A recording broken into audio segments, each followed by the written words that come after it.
আমার আল্লাহ পাক রব্বুল ইজ্জত বলেন, তোমরা হিম্মত হারিও না, তোমরা ঘাবড়াইও না, নিশ্চয়ই গোটাই বিশ্বকে তোমরাই বিজয়ী করবে। বাট শর্ত হলো তোমাদেরকে মুমিন হতে হবে। জোরে বলো, তোমরা ঘাবড়াইও না, তোমরা হিম্মত হারো না, বিজয়ী তোমরাই হবে। শর্ত হলো তোমাদেরকে মুমিন হতে হবে। জোরে বলো ভাইয়েরা আমার, আজ গোটাই বিশ্বের মধ্যে আমরা মুসলমান লাঞ্ছিত পদদলিত। আজ মুসলমান চতুর্দিকে আমরা মার খাচ্ছি কারণ একটা, আজকে আমরা শুধু নামের মুসলমান হয়ে আছি, আমরা আদৌ মুমিন হতে পারে নাই। আজ যুগে যুগে মুসলমানদের উপরে নির্যাতন শুরু হয়েছে, শুধুমাত্র বেঈমানদের একটাই টার্গেট, মুসলমানদেরকে নিচে দেখানো। এই তো কিছুদিন আগে আপনারা দেখে থাকবেন হয়তো, আমাদের একটা চলচ্চিত্র নায়ক এই মুসলমানদের নিয়ে, আমাদের ভারতের মুসলমানদেরকে নিয়ে কটূক্তি করেছে। এই মুর্শিদাবাদের মুসলমানদেরকে নিয়ে, সেই আপনার অভিনেতার নাম নিতে চাই না, ওই সমস্ত নাপাক নাম নিয়ে স্টেজকে নাপাক করতে চাই না রে বাবা, কিন্তু বলেছে নাকি আজকে এই পশ্চিম বাংলার আপনার মুর্শিদাবাদে, যেখানে আপনার ৭০ থেকে ৮০% মুসলমান, এরা নাকি আপনারা বলেছে আজকে মুসলমান নাকি বলেছে যে তাদেরকে আপনার কেটে ওই ভাগীরথী নদীর মধ্যে ভাসিয়ে দিবে। তার উত্তর দিয়েছে, জানি না এই কথা কে বলেছে, যদি মুসলমান বলে থাকে তার আমরা প্রতিবাদ করবে, এটা অবশ্যই সে ভুল বলেছে, অবশ্যই তাকে ক্ষমা চাওয়া দরকার। এই কথা বলার পর আপনার চরম অন্যায় করেছে, কিন্তু তার প্রতিবাদে বলেছে আমরা মুসলমানদেরকে জবাই করে ভাগীরথী নদীর মধ্যে ফেলবো না, আমরা মুসলমানকে তাদের জমিনের মধ্যে দাফন করব। আমাদের সময় আসতে দাও, আমাদের সময় আসলে আমরা মুসলমানদেরকে তাদের জমিনের মধ্যে ফেলব। আমি বলবো রে বাবা, এই দেশটা তোমার বাপের নয়, এই দেশটা আমাদের মুসলমানদের বাপদের দেশ। এই মুসলমানরা এই দেশের জন্য কতটা রক্ত দিয়েছে জানা নয়, প্রায় আপনার 18,000 নরনারী এই দেশের জন্য, আমাদের মুসলমান ছেলে মেয়েরা নিজের রক্তের ধারা, রক্তের বন্যা বইয়ে আমরা এই দেশকে স্বাধীন করেছে। আজকে মুসলমানদেরকে তাড়াবে না রে বাবা, না, এটা মেনে নেওয়া যাবে না। একটা নয়, দুইটা নয়, হাজার হাজার উলামায়ে কেরামকে গাছের মধ্যে ফাঁসিতে ঝুলানো হয়েছে এই দেশ স্বাধীন করার জন্য। আজকে আমাদেরকে মুসলমানদেরকে তাড়াবে, এ কথা আমরা মুসলমান কোনো মতে মেনে নিতে পারবো না।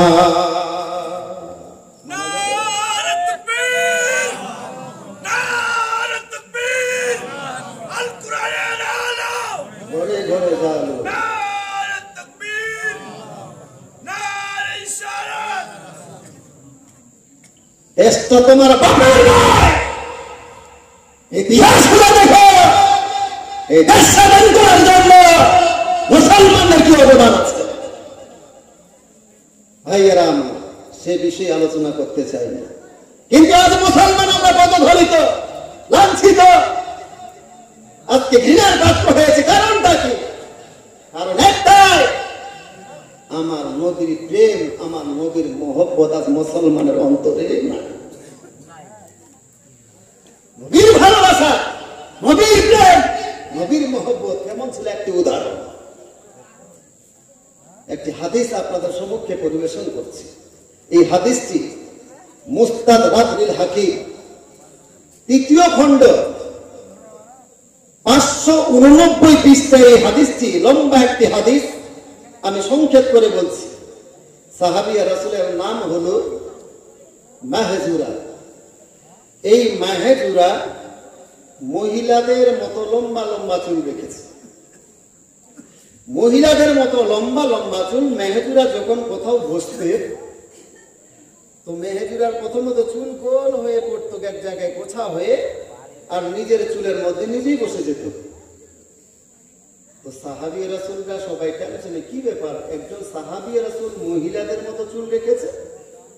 যেহেতু আমার রাসূল বলেছেন, একটি হাদিস পড়েছি আমি খুতবার পরেই রাসূলুল্লাহ সাল্লাল্লাহু তাআলা আলাইহি ওয়াসাল্লাম আল মুতাশাব্বিহিনা মিনার রিজালি বিন নিসা ওয়াল মুতাশাব্বিহাতি মিনান নিসাই বির রিজাল, যেই সমস্ত পুরুষ চালে চলনে মহিলাদের সাদৃশ্যতা গ্রহণ করে এবং যেই মহিলা চালে চলনে পুরুষদের সাদৃশ্যতা গ্রহণ করে, আমার রাসূলুল্লাহ এদের উভয়ের উপরে অভিশাপ নাজিল করেছে। নবী আমার অভিশাপ দিয়েছেন এদেরকে, যেই সমস্ত পুরুষ চালে চলনে মহিলাদের মতো চলাফেরা করে আর যেই সমস্ত মহিলা চালে চলনে পুরুষের মতো চলাফেরা করে, তাদের উভয়ের উপরে কার অভিশাপ? কার? আমার রাসূলুল্লাহ। এই দৃশ্যগুলো আমরা বর্তমানে দেখতে পাই না, আপনাদের এলাকায় নাই, তবে আমাদের এলাকায় আছে। আছে যদি না থাকে তাহলে দেখেন, আজ আমার যুব সমাজ চতুর্দিকে এমন করে চুল কাটেছে, এইভাবে চতুর্দিকে টাকলা আর মাঝখানে ভাল্লুকের মতো লম্বা লম্বা চুল, লম্বা লম্বা চুল রেখেছে। আবার অনেক যুবককে দেখছি আমাদের মা বোনদের মতো এইভাবে খোপা বাঁধছে, পিছনে খোপা বাঁধছে। অনেকে আবার মহিলাদের মতো হেয়ার বেল্ট টায়রা করছে, টায়রা। আল্লাহর কাছে দোয়া করছে, আল্লাহ আমাকে কেন মহিলা করে পাঠাও নাই, পুরুষ করে কেন পাঠিয়েছ? কত যে আল্লাহর কাছে দোয়া করছে।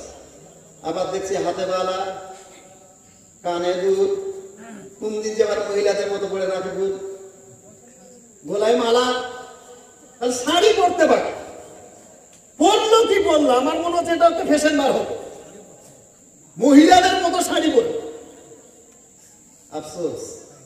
আর অনেক মা বহিন দিদি স্কুল পড়ুয়া বহিন দেখছি, এরা আবার আফসোস করছে, আল্লাহ আমাদেরকে ছেলে কেন বানায়নি, মহিলা কেন বানিয়ে রেখেছে।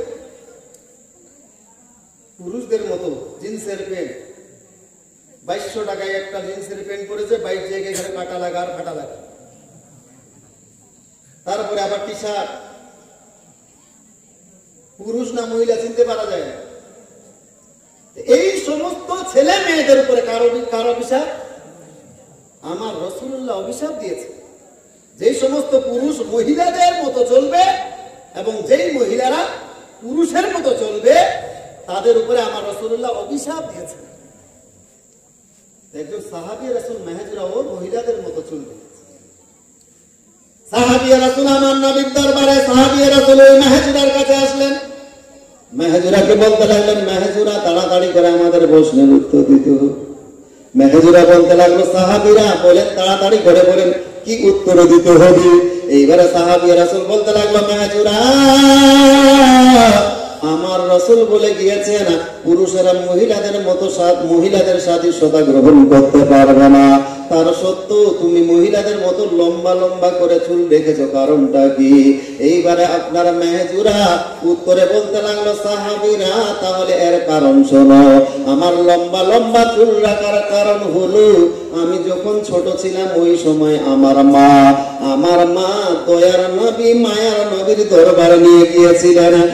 সাহাবীরা আমার দয়ার নবী মায়ার নবীর কাছে নিয়ে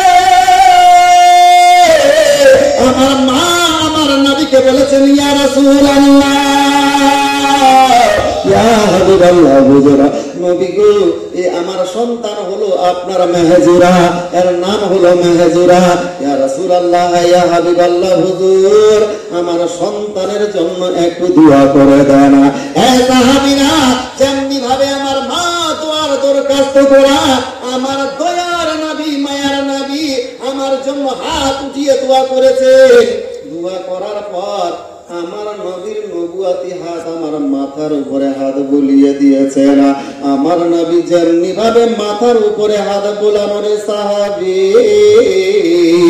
সেই দিন থেকে আমি মেহজুরা বড় টেনশনে পড়ে গিয়েছি, কারণ আমার মাথার চুলের সঙ্গে আমার রাসূলের হাতের স্পর্শ রয়েছে। সাহাবীরা যে চুলের স্পর্শ আমার নবীর হাতের সঙ্গে হয়েছে, এই চুলটা কেটে আমি নোংরায় কোনো ড্রেনের মধ্যে ফেলতে পারবো না, এই চুলটাকে আমি কোনো নোংরা জায়গায় ফেলতে পারবো না, এই চুলটা কাটতে গেলে আমাকে ড্রেনে ফেলতে হবে অথবা নোংরা জায়গায় ফেলতে হবে। যার জন্য আমার আত্মীয় স্বজন আমার ফ্যামিলিকে বলেছি না না না, আমি মেহেজুরা মরেও যদি যাই আমার মাথার চুল খবরদার তোমরা কাটিও না, কারণ এই চুলের সঙ্গে আমার রাসূলের নবুয়তি হাতের স্পর্শ আছে। আমি মেহেজুরা আমি মরে গেলেও আমার এই চুল মাথা থেকে কাটা যাবে না। এই চুলের সঙ্গে আমার রাসূলুল্লাহর হাতের সম্পর্ক আছে বলে আমি মেহেজুরা এই সামনের চুলগুলোকে লম্বা করে রেখেছি। এই হলো ভালোবাসা, এগুলো মহব্বত। আর যারা ভালোবাসা এবং মহব্বতের দলিল খুঁজেন, দলিল কিয়াম করো দুরূদ পড়ো নবীর প্রেমে, দলিল কই দলিল? অথচ হাজারো দলিল আছে, কিন্তু আমি তো এক কথাই বলবো রে ভাই, আবেগের কোনো দলিল হয়?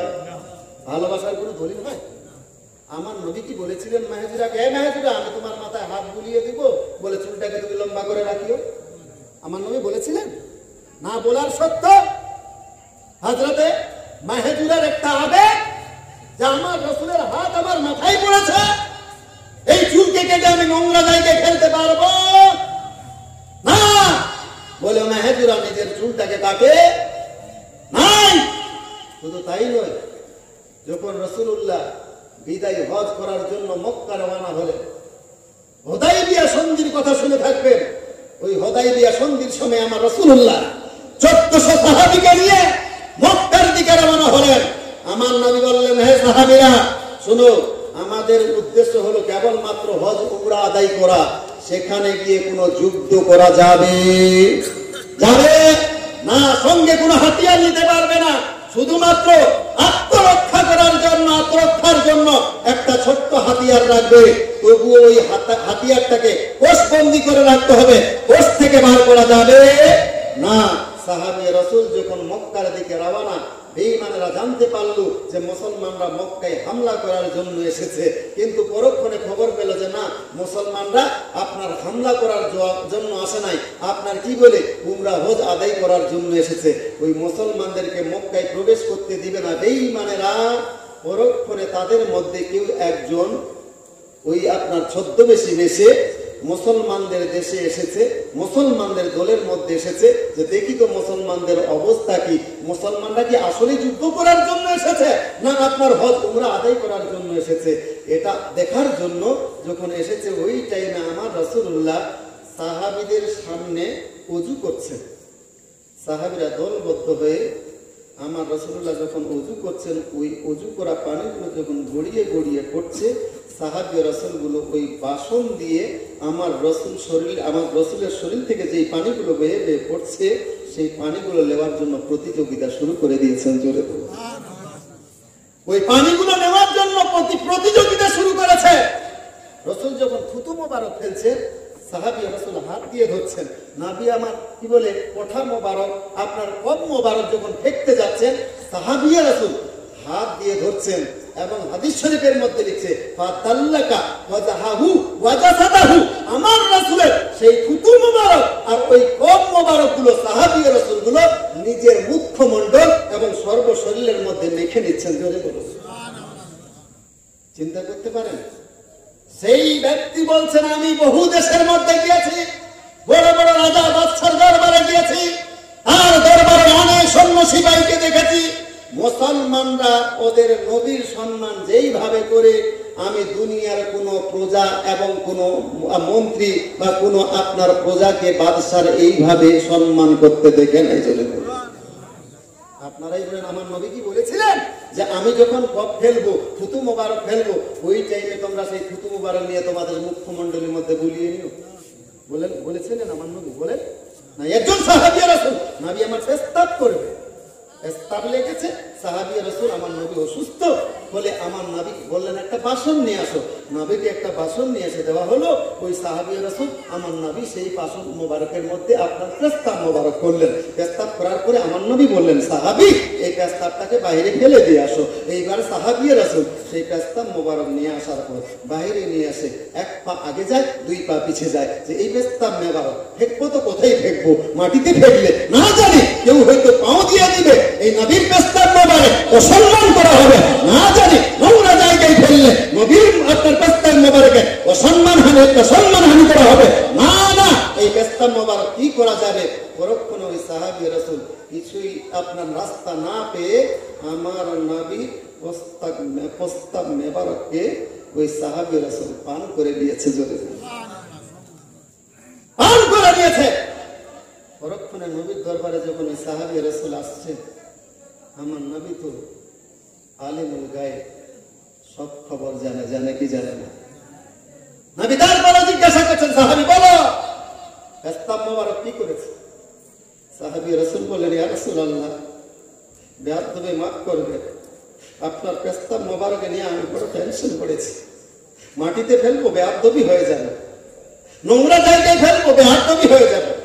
বলে, ইয়া রাসূলুল্লাহ আপনার প্রস্তাব মোবারককে ফেলার জায়গা না পেয়ে আমি সাহাবী রাসূল সেটাকে পান করে নিয়েছি, জোরে বলুন।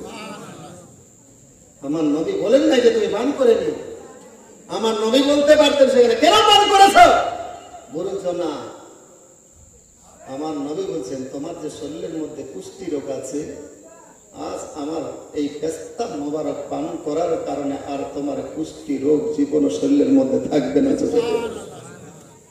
দুনিয়ার বহু ওষুধ খেয়েছে, ওই কুষ্ঠ রোগ দূর হয় নাই, আমার রাসূলের পেশাব মোবারক পান করার কারণে তার শরীর থেকে কুষ্ঠ রোগ দূর হয়ে গেছে।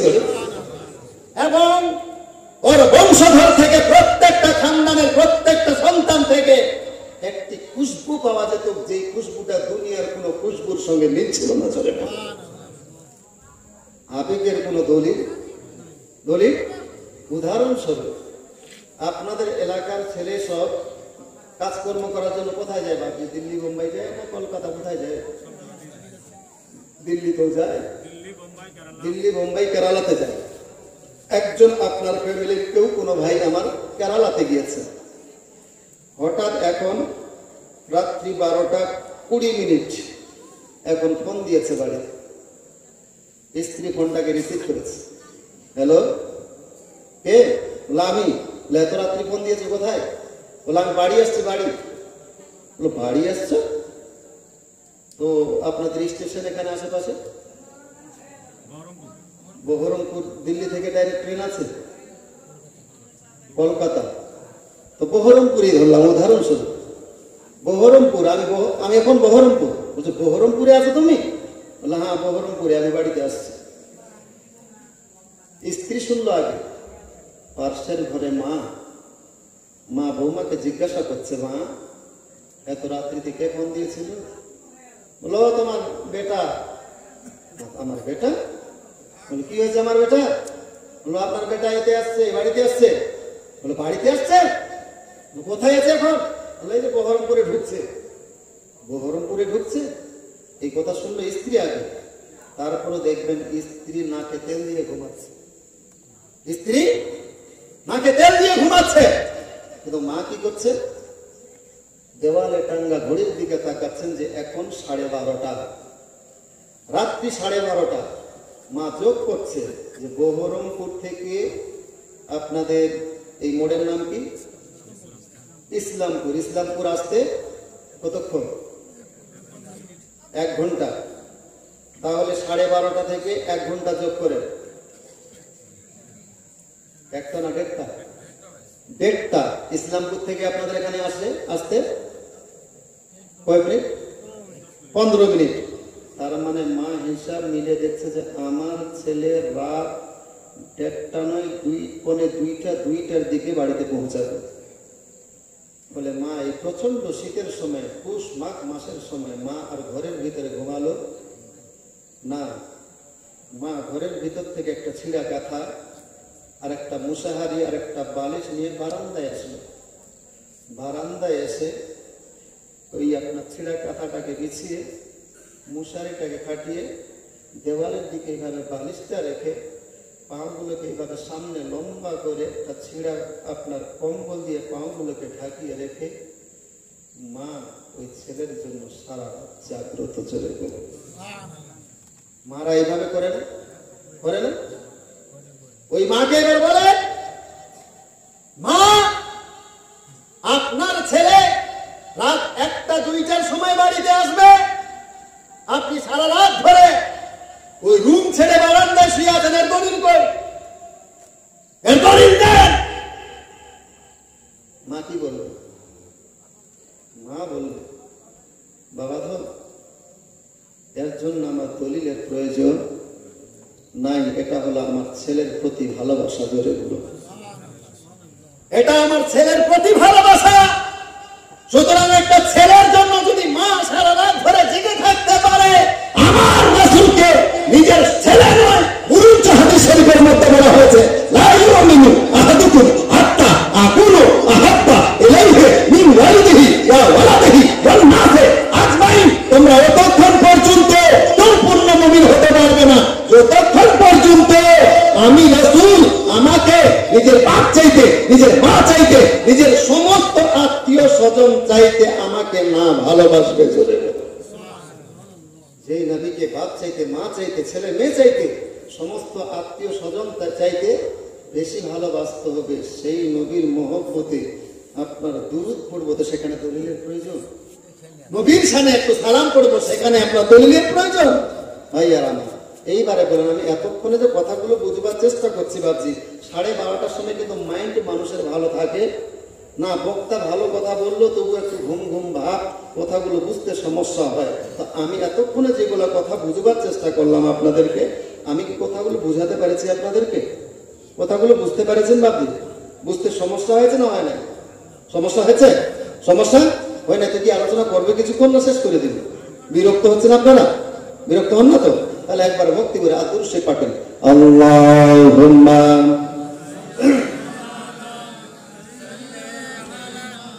সাইয়্যিদানা মাওলানা মুহাম্মাদ ওয়া আলা আলি সাইয়্যিদানা মাওলানা মুহাম্মদ সাল্লাল্লাহু তাআলা আলাইহি ওয়াসাল্লাম। এইবার একটু মা বোনদের বিষয়টা যেহেতু আলোচনা আসলো, ওই মা সারা রাত ধরে সন্তানের জন্য জাগ্রত। মা জেগে থাকার কারণ হলো ওই সন্তান এসে যখন মা বলে দুয়ারের মধ্যে আওয়াজ দিবে, ওই মা ডাক শুনলে মার কলিজা ঠান্ডা হয়ে যাবে। জোরে আজকে সেই মারে অনেক যুবক স্ত্রীকে পেয়ে সেই মারে ভুলে গিয়েছে, বলে নাই? দিল্লি বোম্বাই কেরালাতে থাকে, স্ত্রীকে ফোন লাগিয়েছে, ঘন্টাকে ঘন্টায় কথা বলে। 5টা মিনিট বাপ মায়ের সঙ্গে কথা বলার সময় হয় না, এরকম শুনতো? রে যুবক, পাও যদি বাড়াইয়া দাও, তোমার পায়ে হাত রাখি বলবো রে ভাই, না না না, খবরদার খবরদার, মা বাপের কলিজায় এইভাবে আঘাত দিও না। কারণ আমার নবী বলেন, কোন সন্তান যদি নিজের পক্ষের চামটাকে চাকু দিয়ে কেটে রৌদ্রের মধ্যে তাপায়িত করে সেই চাম দিয়ে মায়ের জন্য জুতা তৈরি করে, আর মা যদি সেই জুতা পরিধান করে বেড়ায়, তবুও মা তোমাকে জন্ম দেওয়ার সময় যখন একবার প্রসব ব্যথায় জর্জরিত একবার উহু বলে কান্না করে উঠেছিলেন, ওই আপনার কি বলে বুকের পক্ষের চামের জুতা পরে বড়ার পরও আপনার মায়ের ওই উহু বলে আওয়াজ যে করেছিল, সেই কষ্টের হক সন্তান আদায় করতে পারবে না। যুবক, তোমার মা তোমার কাছে পয়সা চায় না, টাকা চায় না, স্ত্রীর সঙ্গে ঘন্টাকে ঘন্টা কেন 5 ঘন্টা কথা বলে নিছে নাই, মাঝে মধ্যে স্ত্রীরে বলিও একটু আমার মারে কথা, আমার